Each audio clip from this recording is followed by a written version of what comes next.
El sistema internacional se encuentra en medio de una problemática mundial. La aparición y propagación del coronavirus ha hecho que todos los actores del sistema internacional tengan que implementar múltiples acciones para controlar la pandemia, la cual, fuera de infectar y matar miles de personas, ha causado diferentes dificultades en múltiples aspectos de la sociedad.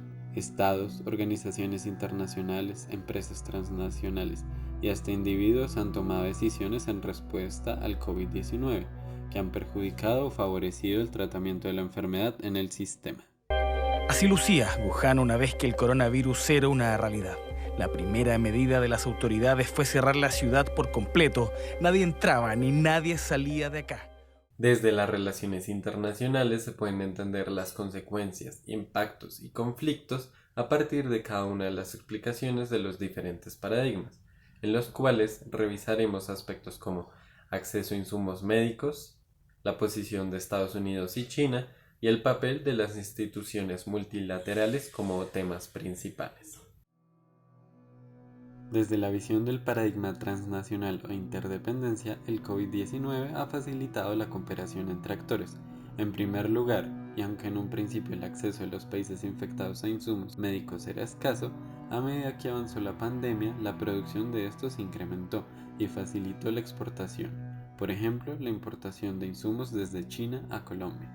Aunque las posiciones de Estados Unidos, China y los países más afectados son de autocuidado más que de cooperación, muchas de sus entidades internas, como empresas multinacionales, organizaciones no gubernamentales y universidades, han aunado esfuerzos con otros actores en el sistema para desarrollar la búsqueda de la vacuna, que encontrarse beneficiaría a todo el sistema, facilitar el teletrabajo, la educación virtual, elementos y medidas de bioseguridad, entre otras. Aunque todos los actores del sistema han sido altamente sensibles en el corto plazo, con la cooperación la vulnerabilidad en el largo plazo será menor y ayudará a recuperar y mejorar las condiciones del sistema post-coronavirus.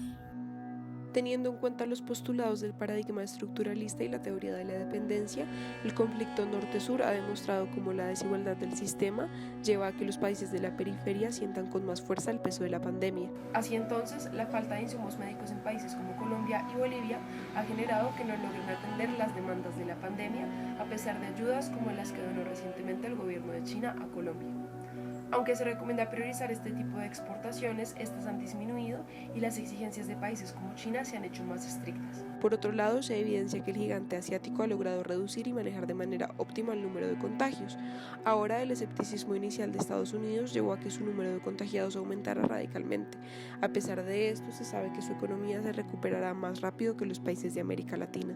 En cuanto a la ONU o la OMS, este tipo de organizaciones surgen en la cuna de países desarrollados que no siempre han sido transparentes con sus intereses, por lo que no sorprendería que estas organizaciones realicen acciones que beneficien a sus propios estados.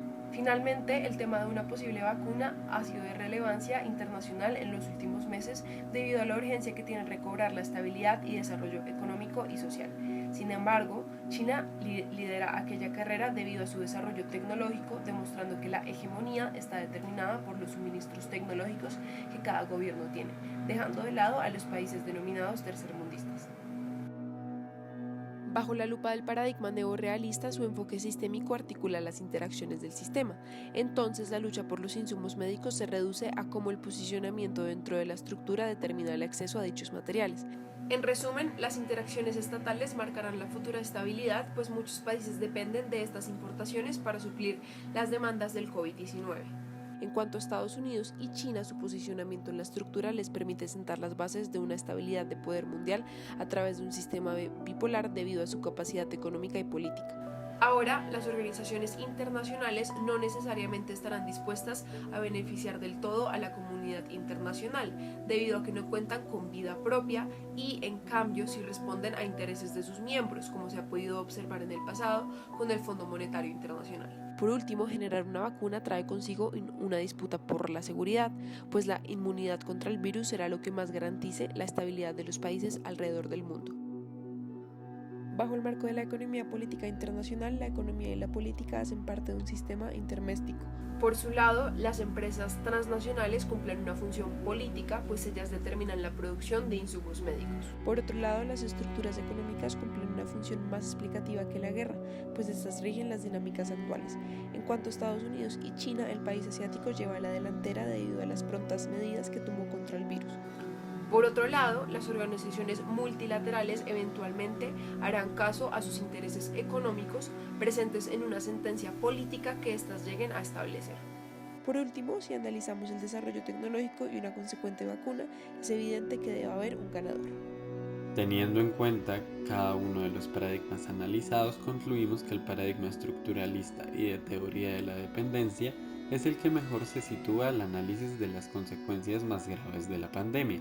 En primer lugar, porque identificamos que la relación de centro-periferia es supremamente desigual y se evidencia en cómo esta crisis ha devaluado aún más las monedas de Latinoamérica, África y Asia, todas sosteniéndose en el dólar, mientras que monedas como el euro y hasta la libra, que se esperaba que se devaluara tras el Brexit, siguen siendo menos devaluadas que las de los países del sur. En segundo lugar, el acaparamiento y compra de insumos médicos es mayor por parte del norte, y no solo por necesidad, sino por las mismas condiciones que tiene la periferia de estar histórica y sistemáticamente subordinada con menor capacidad adquisitiva. Además que el acceso a tecnología, en este caso médica, sigue siendo mayor por parte del norte, dándoles la posibilidad de tratar a sus infectados con mayor facilidad y eficacia, haciendo la salvedad económica de la rebeldía de Estados Unidos frente a la pandemia. Y por último, más allá de que las organizaciones internacionales luchen y den recomendaciones para la batalla contra el virus, la controversia que surgió de la amenaza del corte del presupuesto de Estados Unidos a la OMS, decisión la cual no ha sido tomada, refleja cómo solo un actor del centro puede poner en jaque todo el sistema internacional, favoreciéndose y perjudicando algo tan vital como la búsqueda de la vacuna. Funding of the World Health Organization while a review is conducted to assess the World Health Organization's role in severely mismanaging and covering up the spread of the coronavirus.